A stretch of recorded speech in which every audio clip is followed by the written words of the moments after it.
Welcome to the 4th Annual Fans of Film Music.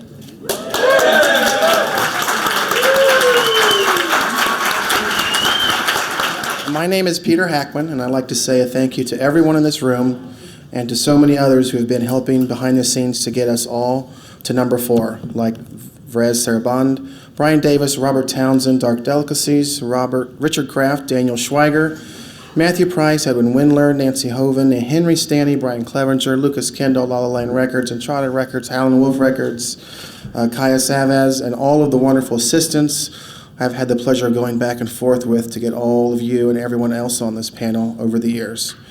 Thank you all. Thank you to all of you for taking the time out of your insanely busy schedules to meet a few of your fans from around the world. I can't say thank you enough. Thank you, Peter. Hello, everybody. My name is Daniel Schweiger, and I'm the soundtrack editor of Film.Music.Media. And I'm grateful to be back once again to welcome you all to the 4th annual edition of Fans of Film Music, or the Avengers 2, as I like to call it. Because I think for the 4th year in a row, Peter Hackman has called on a whole new wave of Hollywood's best composers to assemble for an event that just keeps getting bigger and getting better, drawing film score fans like yourselves from across the world to meet the creators whose music inspires our imagination and elevates the pictures they accompany. Now, first up for our first panel in alphabetical order of excellence is Nathan Barr.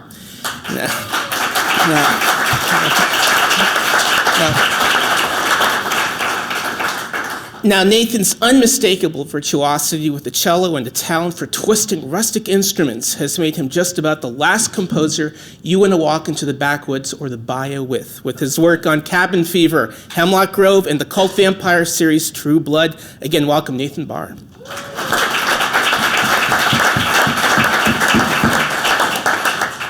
Now, Jeff Beal has his own prolific list of TV favorites with Carnival, Medium, Jesse Stone, Ugly Betty, and my personal pick, Rome, whose bloodbaths don't begin to match the political machinations that prop up the hit Netflix series House of Cards. Welcome to Jeff Beal.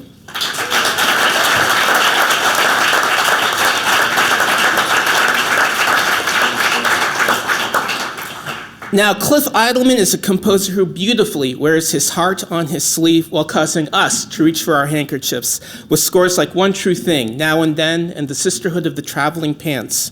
And he's also sent the original classic track to the place of legacy with The Undiscovered Country, wonderful Cliff Idleman.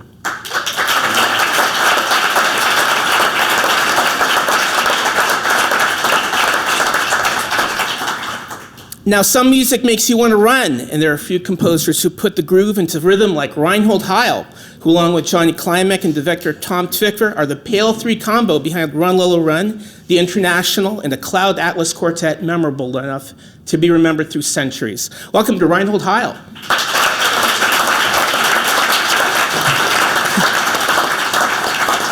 Now, Reinhold's been really cool enough to bring a bunch of Cloud Atlas CDs, so we're going to have a lightning round giveaway. Raise your hands if you know the answer, and remember who you are. You'll get a CD right after this. So, first question, along with Tom Tykwer, who are the directors of Cloud Atlas? Yes, sir.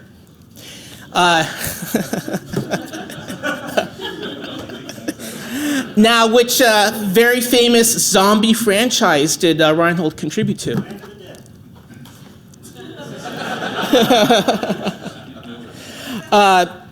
Now, which amazing thriller did Reinhold score about a killer with a very particular sensory overload?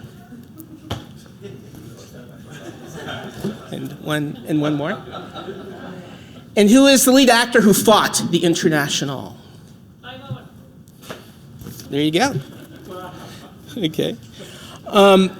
Now, the sound of movies has shifted many times since its inception, and maybe no more profoundly than when Cliff Martinez ushered in a whole new alternative way of listening to film music with sex, lies, and videotape, a bold experimental vibe that he's continued on with, his trademark glass sound, with Drive, Solaris, The Underneath, and Only God Forgives. Welcome to Cliff Martinez.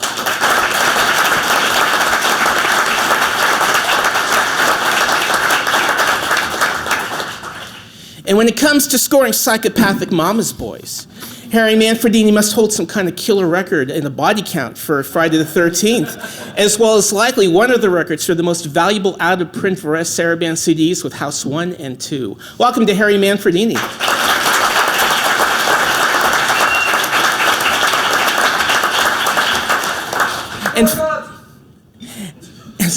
And finally, Mark McKenzie has orchestrated for every composer from Jerry Goldsmith to John Barry, and Danny Elfman and Cliff Idleman. And when you listen to his own lovely faith-based themes and scores like The Last Sin Eater, Saving Sarah Kane, and The Ultimate Life, you understand exactly how melody is its own miracle. Welcome to Mark McKenzie.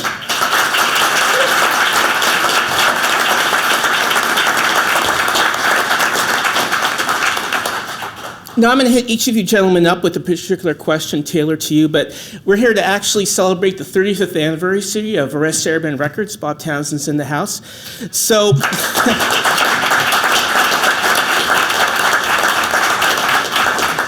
I basically want to start off by asking each of you, what did it mean to you creatively and professionally, and in terms of having fans hear your music to be released by Varèse Sarabande Records? Nathan?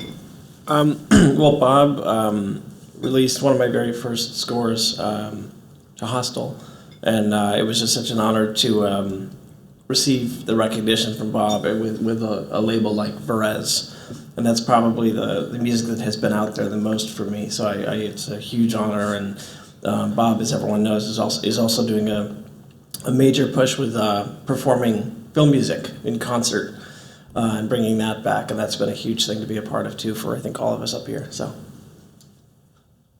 Jeff? Yeah, I think our first record I did with Bob was my score for Monk. And that one is a real special one for me. It was one of my first ones. I won my first Emmy for the theme. And because my theme was taking off the show after the first season, I really discovered the power. I got a real sense of who my fans were because they all started emailing me, you know. And they were furious, and you know, it was of course great to feel that how much they loved this piece of music. But you know, what we do is so sort of, you know, we're off in our own little world. But you know, for me, it's a real joy to think when I'm working on something, you know, that it's on the air in a matter of weeks or months, and millions of people hear it. So it's always really special, especially to have a soundtrack record, because I feel like. You know, the people that really love film music tend to really want to enjoy the music not only in the show but away from the show. So that was my first record with Bob, and I'm really, really happy we did it. Thanks, Jeff. Cliff Idleman. The first record that I was involved with at Varèse Sarabande was a Holocaust drama called Triumph of the Spirit, and I remember how excited I was that to have that score released, and it meant a lot to me. And it goes back to 1989, so it was released both on CDs and cassettes. And since that score, so many of my scores were released by Varèse. You know, sort of a really, I feel like a family member of Varèse, and Bob always brings me into everything that he can to involve me, and it's very meaningful to me. And then even beyond that, in my career, I had one score that was not used in a film, and Bob heard the score. It was called Picture Bride. And Bob heard the score, and he said, you know, God, it's your only score that didn't end up in the film, and so on and so forth. And he said, but I like it so much, let's release it anyway, and we'll call it music inspired by the film. And so, you know, can you imagine how great that is to have that outlet and to feel like it wasn't all for nothing, and Bob made use of it and got it out into the public to hear. So it's just really it's been a special place for me. I think the first album that came out on Varèse that I had to do with was Land of the Dead, and then subsequently The International. And the reason why the list is fairly short is because I still work on so many projects that are based out of Europe. And I wish it wasn't so, because Varèse is, seriously, I felt extremely honored. It's the most prestigious soundtrack album on the planet. And just having anything out on the album, then on that label, and then also meeting Robert. And interestingly enough, I met him at events in Europe mostly. And realizing that this is all labor of love and actual real understanding and appreciation of film scoring and how it's being celebrated and supported by that label is just outstanding. So I'm super sad that I haven't been to any of the concerts this year, because of course whenever those happen, I just have to work through the weekends. I'm going back now, and I'm going to have to continue working. So I couldn't go last night, and it's bumming me out. Well, it was truly awesome. Thanks, Ryan. And Harry, you were very early on with Varèse. Right, I was really early on, and I'm so early on, I'm out of print. But it's going to be released on Wire, if any of you have any of that left. I think the thing that I love about this, and Bob, is that all of us here are fans of film music and film scores, and his company delivers to all of us, even us here on the panel, the chance to really hear this music, because film music is probably, I hate to say this, but the most creative, the most accessible, the most entertaining, film music is just so much, there's so much there and so much importance to all of us, and that's what makes Varèse actually the number one company. But not only that, the fact that it permeates the entire film music industry. I mean, I'm really proud of the House CD. It did so well, and I think it was actually a vinyl too, wasn't it? Oh yeah. You remember those? But I just think that's the thing that makes this exciting and makes us all here, because of everything that you've done for our creativity. Thanks so much. Original amazing house artwork is right over here. Cliff Martinez. Yeah, you really know you're an elder statesman of film composing when you're out of print. Both your scores, and I think I've got like a half dozen movies that are on Laserdisc and on videotape and unavailable anywhere. So I really feel like I'm part of the silent movie era. To be part of the Varèse legacy. Some of my earliest scores were on Varèse, and I was a bit of a collector of film scores before I got into it. And I remember thinking that I had joined the ranks of Jerry Goldsmith and Bernard Herrmann, and I thought, cool, now I'm home free, I'm a made man. And then I think I waited about 10 years for the phone to ring. But it was an honor to be in such fast company at the very beginning of my career. Mark. I met Bob on, I orchestrated Jerry Goldsmith's last 7 films, and I met Bob on the scoring dates when we were recording Jerry's scores. And Bob was not somebody who came to scoring sessions for a few hours and then left. And he wasn't somebody who, when he came, you would know he was there. But he was there every day, the entire time, and he would sit quietly and not, a lot of times in the booth, people are always talking. Bob was not one of them. He was just there because he loved the whole experience in the music. So I gained a lot of respect for you just because of your passion for music. And the first thing that I had released with Bob was Dragonheart. And I was a little ticked off because he only gave me 30 free CDs. And I wanted more so I could send them out. And so I kind of was like, I kind of dated other companies, and then I did a couple other things with you. And unfortunately, it's like some of my best work I did not release through Varèse, and I am so smarting because I didn't. And I called him and I said, gee, could we release another version through Varèse? And the answer is no. But I'm grateful that you just put out The Ultimate Life, and so happy to be part of your company. Beautiful score. And and I won't be dating too many other record companies. Now, Nathan, I think it's fair to say that you've taken Southern Gothic horror or Flannery O'Connor music to a whole new level with True Blood, especially with your use of the cello. Can you talk about developing this particular sound for horse scoring? Sure. So I was forced by my mother from a very early age to play cello and to practice cello, and I really despised it and broke many bows while practicing. And I never sort of knew that would become so much a part of my sound, and I'm so grateful that she did sort of force me to have that discipline early on.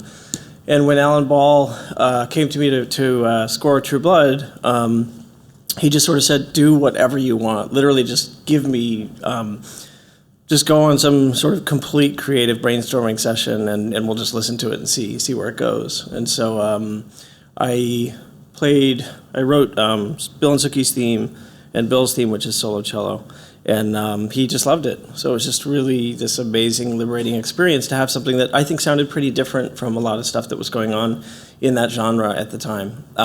This is now, like 6 years ago or something. So so I think it just grew out of a solo cello line that I wrote. And it became a score that I really feel sounds like me, which is sort of the goal for me in writing film music and TV music.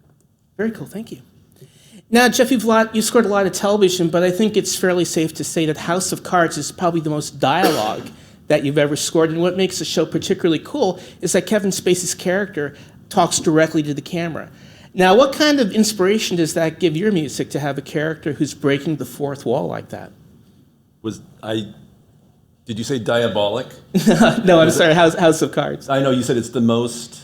Oh, it's one of the most dialogue-heavy shows. Oh, you've people scored. talking. It's a very diabolical show. It's incredibly diabolical. Too. Okay. Nathan coughed, and and I actually got up really. I'm like Reinhold. I was up at 5 this morning. We're all partying hard last night. Like me. That's not me. Oh, okay. Well, I was looking for the crack or the coffee on the table here. So just kidding.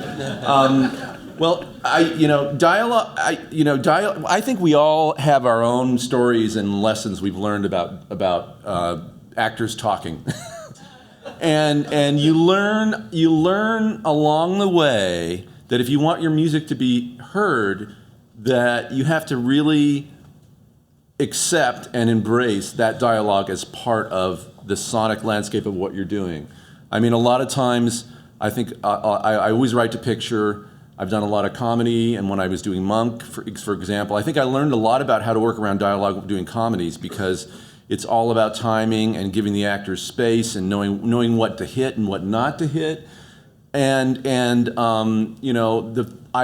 I love House of Cards, and I love the I come from a jazz background. I'm like Nathan. I'm a player, so I was a trumpet player. So I'm very much into the performance aspect. I mean, as a composer, I feel like I'm playing in a band. So I'm very much into sort of like, how is music complementing this moment? How is music not just mirroring it or mimicking it, but bringing something maybe against it or with it that somehow elevates it or gives it a space? And one of the things that was very tricky in House of Cards, is so that you alluded to in your question, was these moments when Kevin turns and faces the camera and talks to us directly. And it's a very dark and diabolical show in a lot of ways, but it's also got this wonderful sort of wit and sense of humor. And I remember when Fincher sent me his first cut without any music, and I'm thinking like, David Fincher, it's like, man, this guy's a cool guy. He did Seven, and Fight Club. He's like Mr. Edgy. And it's like, I'm looking at it and there's no music, and I'm thinking like, if this doesn't have music, people are going to not know what, it's really funny. But I'm thinking like, oh my God, I'm going to have to write a comedy score, a dark comedy score for David. You know what I mean?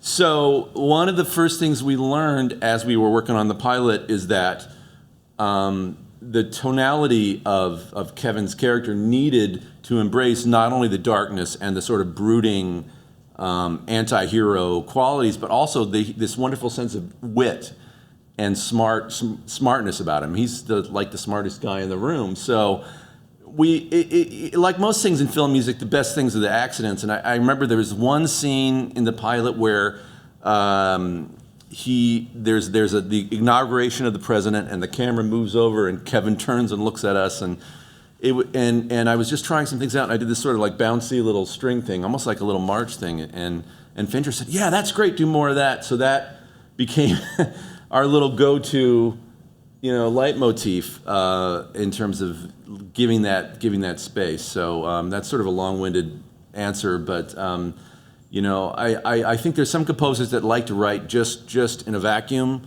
and their music is their music. And I think all the people on this wonderful, talented people at this table we're sort of team players. So, I don't think we ever resent the fact that we're writing for or with something else. In fact, that's what inspires me. I can't imagine writing as much music as I have in my life if I didn't have all these wonderful external energy to play off of. Cool, thank you. Now, Cliff, for me, what's made your work so touching, and I've cried through many of your scores, is just a real love for melody, just unabashed emotion.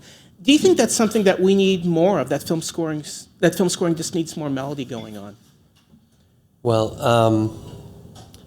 I got into film scoring way back, in the late '80s, primarily because of my love for some of the scores that were out at the time. I remember loving scores like The Mission and Lawrence of Arabia, and even scores like the Ten Commandments, and on and on and on from some of the great composers, and of course Star Wars, and there was always such a strong thematic component that was so strong. John Barry, God, such beautiful, haunting, gorgeous melodies that were just pouring through the screen, and that's what I fell in love with. That's why I wanted to do it. And so I got into this business to try to do some of that, and to do things that spoke, directly to the heart, and when needed. And so that's really what inspired me to go forward. And I think without that, I couldn't imagine doing it. Without that being the core thing. I mean, I think that I would love to hear more, as movies continue on into the future, here and there, truly memorable themes. I'd love to do a few. I hope that comes about where I have an opportunity to do something that is actually remembered and memorable. And I think that I haven't been hearing as much of that in the movie genres today. I don't think it's to the fault of the composers, is somehow the movies themselves may not be lending themselves quite in the same way. But I think that my love is of that time. So I would say it's a huge impact on me. Yeah, certainly me and a lot of us, I think. Now, Reinhold, we actually have one more Cloud Atlas CD up our sleeves. So one more question for you folks. What future city do you not want to be a clone waitress in? You got it. So Reinhold, for me, one of the best films I saw last year, and just one of the most gorgeous scores, was for Cloud Atlas. And what is the trick just for really writing a piece of music that's so strong, so thematically memorable, that it not only traverses hundreds of years, but connects all of these different life experiences? I don't know. I always think that it didn't really succeed. We always have the bar super high with everything, like on Perfume. The music is what's supposed to convey the sense of smell. And then we fail more or less elegantly, and it's always nice to fail when it kind of works in a way that it's a nice piece of music that comes out. And in this case, the bar was set by the author of the book, who said it's this melody that mesmerizes everybody. It has a religious component to it that in the future, in this dystopian neo-soul of 2144, there's actually a whole holiday week dedicated It's called the Sextet Week. Luckily, they didn't put that into the movie, so they wrote that out of the movie very, mercifully for us. But so I think that's completely not doable. What's described in the book, and it's also a piece of avant-garde 1930s European chamber music, really, at the same time. So I think that the contradiction between those two demands was just not doable. So at the end, after struggling with trying to reconcile all of the stuff that's in the book, we just said, let's just have a nice melody. And then actually Tom wrote that melody. He wrote only that melody. I mean, the reason why I'm telling you this is I personally would have thought we should keep more secret about like how we work, the three of us together. But Johnny broke that last year when we were at or actually this year when we were at an Academy screening. He said, yeah, the sextet, that's more like Reinhold and Tom. So I feel I have the liberty to talk about it. So Tom actually wrote that melody like on the piano, like that, and we put it back together, and then I wrote the rest of the piece around that melody, and I was very, very happy to be able to write that just along the lines of what you're saying. Actually have something that's emotional, that's melodic, do some real traditional kind of music writing, and just channel all these great film composers to the best of my ability, and then have it all played, and we have unbelievable amounts of material that we get played really, really fast by an orchestra that is not an LA or London orchestra. So it's kind of the luck of the draw sometimes, which recording you get and how good it turns out to be. So in this case, if you really listen to the album, there's a lot of dirty recording on there. It's not on the on the level of LA, but actually some of it is really, really emotional. So I don't think it's bad. It's actually also working in the film. So sorry for not really answering the question how it permeates all the centuries. I have no answer to that question. I just think it's a nice, memorable piece, and that's what it was supposed to be, and that was the function that it had. Well, the great thing about the film, it leaves a lot of room for your own conclusions. Yes. Now, Harry, I think, again, there are a lot of Jason fans in the room, but personally, I'm a Swamp Thing man myself. Probably my favorite score of yours that you've done, and I believe it's only been released on vinyl, hasn't come out in CD, so okay, Bob, Varèse Club in the future. Harry, tell us about writing such a unique score that not only had to blend horror scoring, but romance. Which score are you talking about? Swamp Thing. Swamp Thing. Swamp Thing, okay. Before I talk about Swamp Thing, I just wanted to tie a bunch of things that came down the line here that sort of struck me. The first thing was getting back to the out-of-print house CD.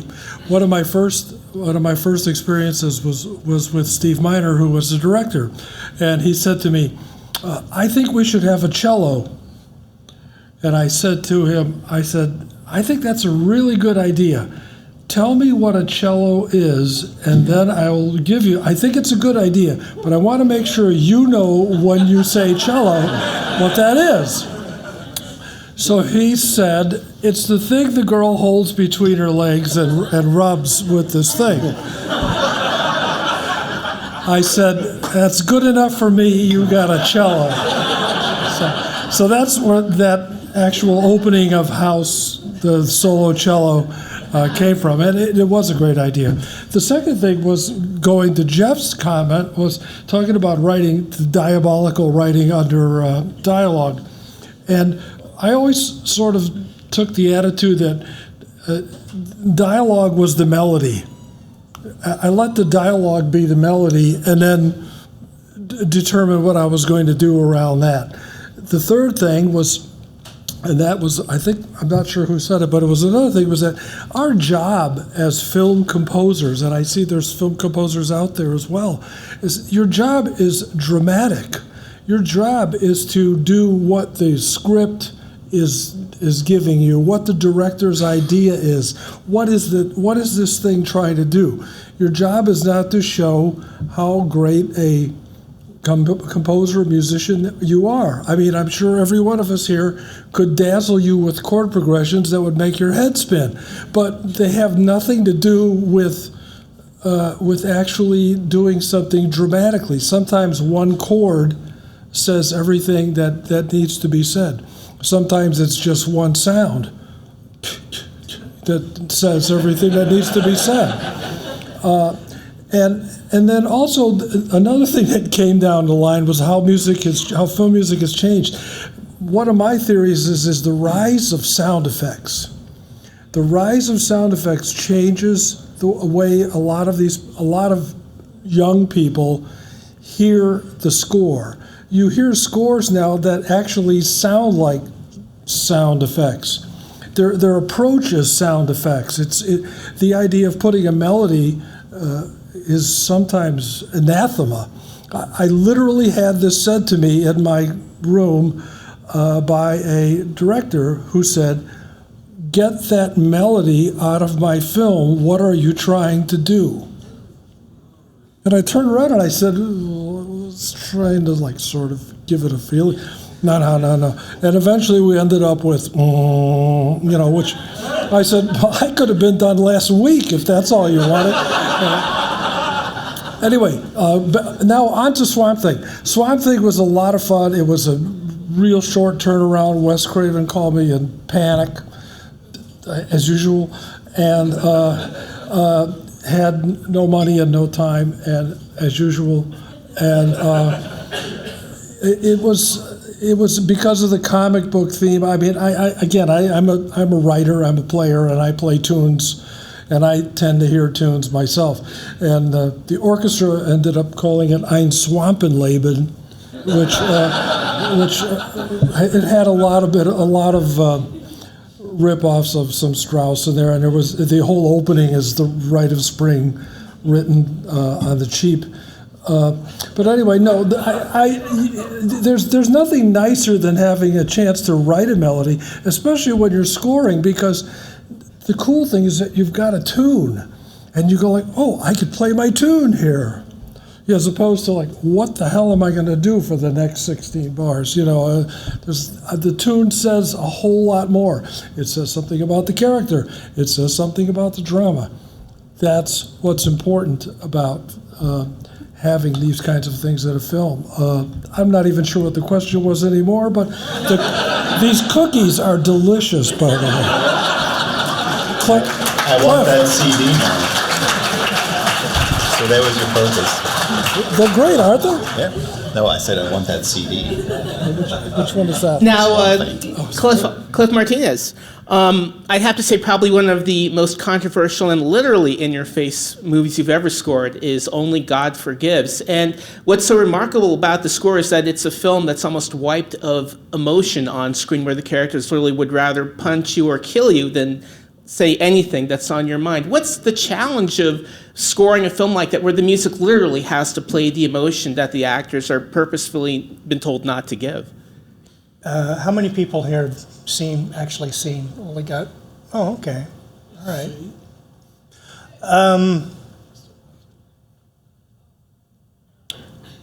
I don't think the director really wanted me to show a lot of emotion in the music. I think the music had a different function. I think he wanted style and atmosphere. He wanted to set a kind of a horror tone for the film. And but I felt an obligation to tell the story. There's actually a script for it. I mean, if you saw the script for it now, it would probably be all of 4 pages, because it ended up being virtually a silent movie. But there was all this character development that I knew about. That when I saw the first cut of the film, Nicholas said, "So what'd you think?" I said, "What happened to the dialogue?" And he said, "Well, if I shot everything that was on the page, that would be boring. It would be too predictable."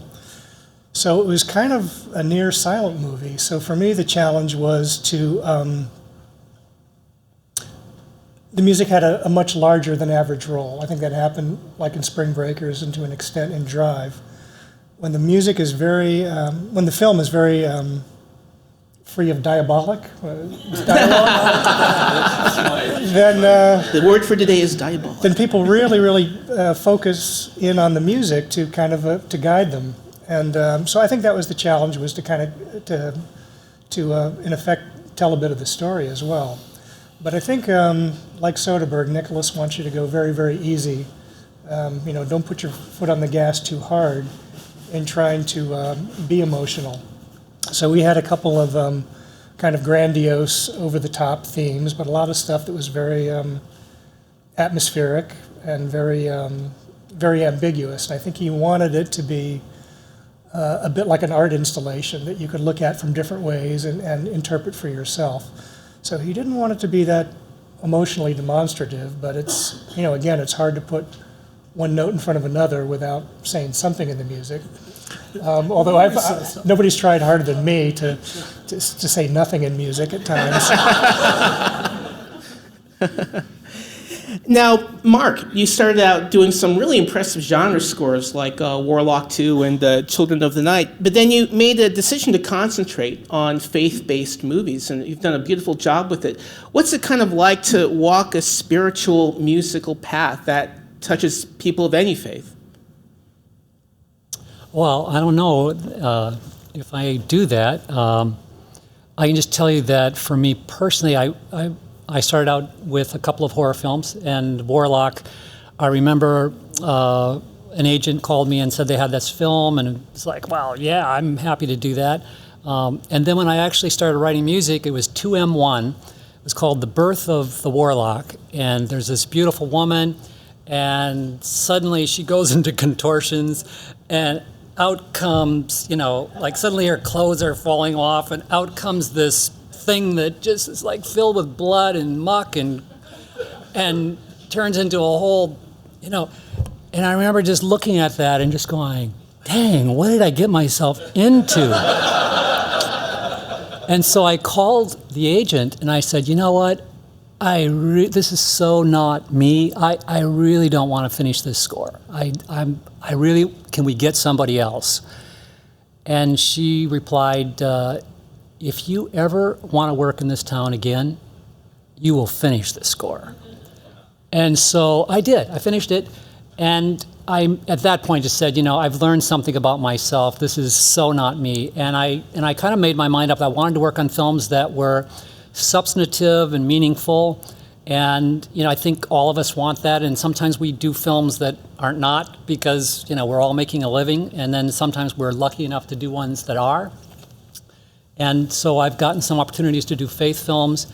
And what I find in them that I connect with is that when you talk about religious faith, you're talking about, in my mind at least, you're talking about a depth of emotion, at least musically. And so I'm able to write music that for me is emotionally rewarding and thematic and ultimately just beautiful. And so I've just kind of found a little home there. And of course, we all get opportunities based on who we know, and so those are some of the folks that I know. It kind of turned out that way, but I've had a lot of fun doing it. It's very touching music, Mark. Let's give a big round to Nathan Barr, Jeff Beal, Cliff Eidelman, Reinhold Heil, Cliff Martinez, Harry Manfredini, and Mark McKenzie.